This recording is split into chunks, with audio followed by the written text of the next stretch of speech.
Baiklah, tanpa membuang masa, saya menjemput penceramah kita bagi slot yang ketiga iaitu Dr. Muhammad Farid Azizul bin Azizui, juga dengan tajuk pembentangan pembangunan strategi pemasaran benih hutan paya laut untuk kelangsungan ekonomi. Dipersilakan.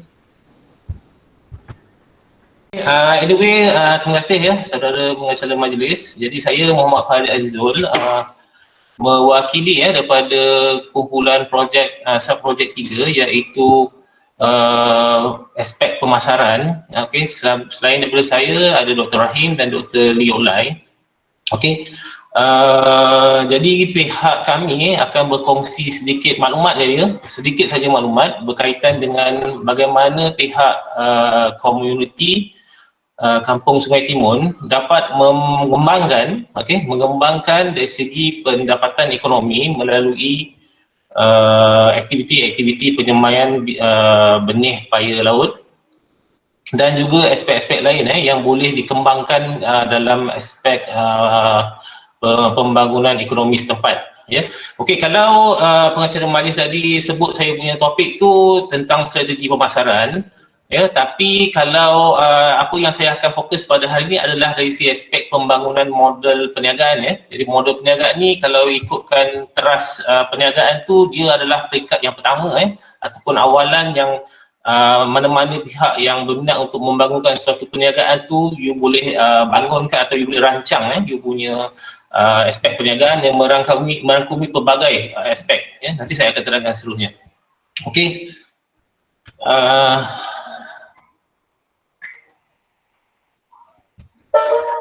You all masih nampak bukan full slideshow ya?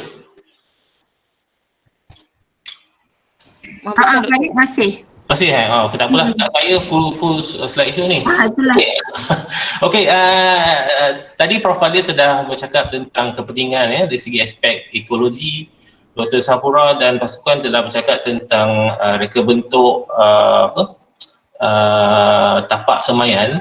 Okey, jadi dari aspek perniagaan, saya hendak untuk hendak motivate atau hendak berkongsi tentang aspek pasaran aspek pasaran berkaitan dengan seedlings ataupun biji benih pokok paya bakau ni. Jadi kalau kita tengok dari daripada bigger picture ataupun konteks yang lebih luas, sebenarnya dari segi demand ataupun permintaan ni sangat luas baik dari sudut polisi kerajaan ataupun lagi aspek program program pemulihan paya bakau, hutan paya bakau. Jadi you tengok dari skrin ni banyak dari sudut kerajaan kerajaan sini ada program penanaman pokok paya bakau dan spesies sesuai di pesisir pantai negara. Yang ini dari daripada Jabatan Kehutanan dan juga di samping Dr. Farid, slide tak gerak lah Dr. Farid. Masih slide yang pertama, betul tak? Saya slide yang kedua. You all dah slide kedua? Slide yang pertama. Dr. Farid, I think jangan gunakan presentation, just go. Okay, dah. Boleh slide show. Okey, yang ini tadi yang saya cakap tentang polisi dan juga program-program pemeliharaan hutan paya laut, paya bakau di Malaysia, baik dari segi sektor kerajaan dan juga swasta. Jadi dari segi aktiviti ataupun inisiatif kerajaan tu, kita boleh lihat banyak program yang telah dirancang dan nak dibangunkan, nak diimplementasi dari sudut pemeliharaan hutan paya bakau dan dari sudut program di sektor swasta. Banyak program-program yang telah dibangunkan ataupun telah dirancang yang melibatkan especially dari program khidmat corporate, social corporate program, syarikat-syarikat besar yang telah menjalankan aktiviti pemeliharaan hutan paya bakau. Jadi kita boleh lihat fakta ni dari sudut harga, benih paya bakau ni telah naik sebanyak 100%. Yang ini pada tahun 2005 ni data ni, mungkin sekarang ni mungkin lebih tinggi nilainya. Jadi ini menunjukkan sedikit sebanyak tentang memang ada demand ataupun permintaan terhadap benih paya bakau ni. Okey, jadi saya hendak membawa anda semula ini adalah sedikit perkongsian mengenai suatu projek Taman Eco Paya Bakau yang saya lawati baru-baru ni di Tanjung Surat, Johor. Okey, jadi adakah yang dah pernah sampai di sini?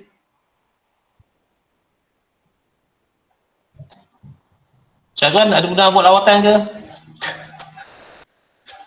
Belum lagi. Belum Syazwan okey, tak apa. Okay, lepas PKP nanti kita boleh, kalau ada masa boleh lawat.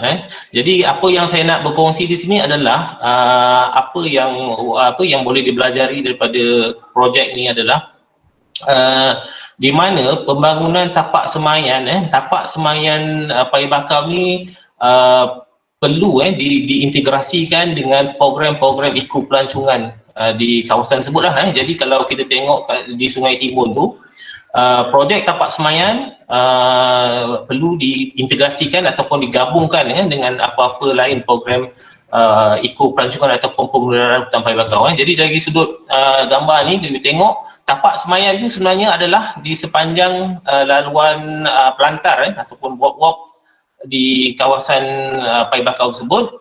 Dan ini nampak secara inilah, tapak semayannya lebih bersifat pada semulajadi, di mana dia ada satu plot dalam kawasan Paya Bakau tu yang menjadi kawasan pemeliharaan ataupun tapak untuk CSR korporat. Jadi mana-mana pelancong yang di sini dia kena masuk, dia kena bayar, dan part of the fee tu adalah untuk projek penanaman semula Paya Bakau. Jadi sebenarnya dalam fee pengunjung tu ataupun yuran pengunjung, lawatan pengunjung, ataupun kalau di Sungai Timun tu you kenakan bayaran untuk boat tour ataupun lawatan naik boat, sebahagian itu boleh diallocate-kan ataupun dimasukkan sebagai salah satu kos untuk penanaman semula kawasan Paya Bakau atau pemeliharaan Paya Bakau di Sungai Timun. Jadi dia tapak semayan, kalau you bercakap tentang konteks in situ conservation tu, you kena ambil kira tapak semayan dan juga pemeliharaan di kawasan tersebut. Okey, jadi kata kunci bagaimana pihak komuniti kampung Sungai Timun boleh bergerak ke hadapan dari aspek pemasaran ataupun perniagaan. Jadi perniagaan ni maksudnya they must always ada faktor kos dan untung. Jadi kalau kita nak melakukan aktiviti perniagaan ni, kita mesti ada satu perancangan. Jadi saya mungkin saya punya modul ni lebih bersifat secara kelompok ataupun di peringkat strategik, di mana pihak Tuan Aidil selaku ketua kampung dan juga dibantu oleh Cik Syazwan dan juga pasukan, mungkin selepas event hari ini boleh duduk berbincang untuk memperincikan apa yang saya akan kongsikan selepas ni, sebab ini melibatkan secara strategik. Jadi strategik. Jadi daripada peringkat strategik ni semua dia akan turun ke bawah dari segi perolehan dan sebagainya. Okey, jadi apa yang pihak komuniti Sungai Timun boleh lakukan selepas ni adalah untuk membangunkan dipanggil sebagai model perniagaan ataupun business model. Jadi salah satu teknik yang boleh gunakan adalah menggunakan canvas. Satu dipanggil canvas model perniagaan, seperti seorang pelukis untuk seorang usahawan ataupun usaha tani ataupun pihak Kampung Sungai Timun juga boleh membangunkan suatu modul perniagaan di atas canvas. Jadi canvas ni sebenarnya dia adalah satu template pengurusan strategik untuk membangunkan model perniagaan, sama ada you nak fokus hanya kepada tapak semayan ataupun you boleh bangunkan satu model perniagaan secara holistik. Ia merangkumi kesemua program ekopelancongan di Kampung Sungai Timun, ataupun you nak beri spesifik kepada tapak semayan pun boleh. Okey, dia adalah satu kaedah visual. Kaedah visual ni maksudnya dia lebih mudah dipahami, yang menerangkan pelbagai aspek, iaitu ada 9 blok ataupun perkara yang boleh kita rancang untuk kembangkan perniagaan ataupun program ekopelancongan di Kampung Sungai Timun. Okey, ini adalah 9 blok yang saya nyatakan tadi. So saya akan ringkaskan saja keseluruhan ini, sebab kalau nak pergi satu-satu ni, satu topik ataupun satu perkara tu pun dah 1-2 jam kalau dekat universiti. Jadi saya hanya ringkaskan. So detailnya ataupun perinciannya Nanti selepas ni kita akan bagi link kepada our website. So you can boleh nampak lah, boleh rujuk dan boleh buat aktiviti yang akan ada di sana. Okay. So blok yang pertama adalah tawaran nilai ataupun value proposition. Okay, ini akan berhubung kait dengan you punya customer relationship ataupun perhubungan pelanggan dan juga saluran pengagihan, dan you can juga kena pasti segmen pelanggan. Okay, siapa yang you nak target untuk program ekopelancongan dan juga tapak semaian. Okay. Yang perkara blok yang seterusnya adalah aliran pendapatan ataupun revenue stream, dan seterusnya struktur kos. Struktur kos, apakah kos-kos yang akan ditanggung dalam program ekopelancongan di Kampung Sungai Timun. Okay, dan apakah sumber utama sumber utama yang yang perniagaan di Kampung Sungai Timun ni akan ambil kira. Sumber utamanya secara logiknya mestilah kelestarian hutan payu bakau tersebut dan lain-lain.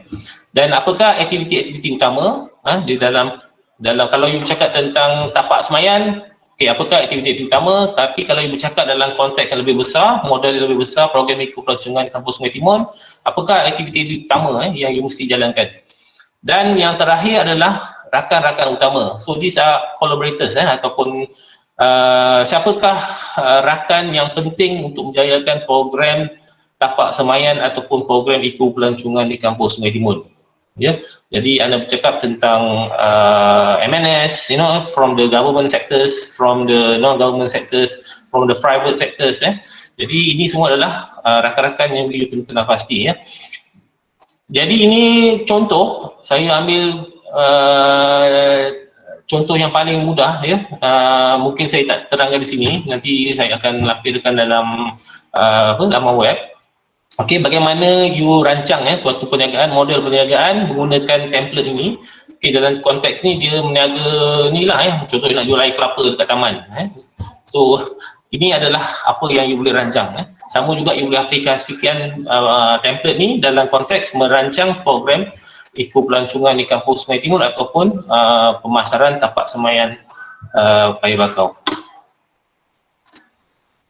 Okey, aktiviti yang diharapkan pihak komuniti Kampung Sungai Timun yang diketuai oleh Tuan Aidil boleh laksanakan selepas ini, perhaps selepas habis PKP lah sekarang tak boleh berkumpul kan, ialah untuk pihak komuniti berduduk dengan beberapa peserta ataupun AJK yang boleh you boleh brainstorm atau boleh bincangkan model perniagaan. Jadi ini adalah antara soalan antara soalan yang boleh dilampirkan ataupun ditanya semasa program perbincangan tersebut, iaitu nilai segmen pasaran, adakah pasaran benih payu bakau ni you nak target hanya untuk pemeliharaan di Kampung Sungai Timun ataupun you nak kembangkan kepada tempat lain. Okey, jadi itu semua ada implikasi dari segi ruang dan juga program ataupun kos yang akan dimasukkan dalam projek tersebut. Jadi kerjasama, strategi dan juga operasi. So bila kita throw out all this question, so you akan dapat banyak cadangan-cadangan dan juga perkara-perkara yang you akan masukkan ke dalam template canvas tadi template canvas tadi. Okey. Jadi saya dah sediakan beberapa lampiran you boleh buat secara online, maksudnya nanti mungkin boleh buat perbincangan tersebut, boleh pancarkan di canvas dan semua boleh throw up idea dalam bentuk discussion. Okay. Saya rasa itu saja, very short sharing session about how you can develop ataupun bagaimana you boleh kembangkan aspek perniagaan dan juga pembangunan kelestarian ekopelancongan Kampung Sungai Timun. Macam Majlis, itu saja daripada saya. Okey, Majlis merakamkan ribuan terima kasih kepada Dr. Muhammad Farid di atas perkongsian sebentar tadi.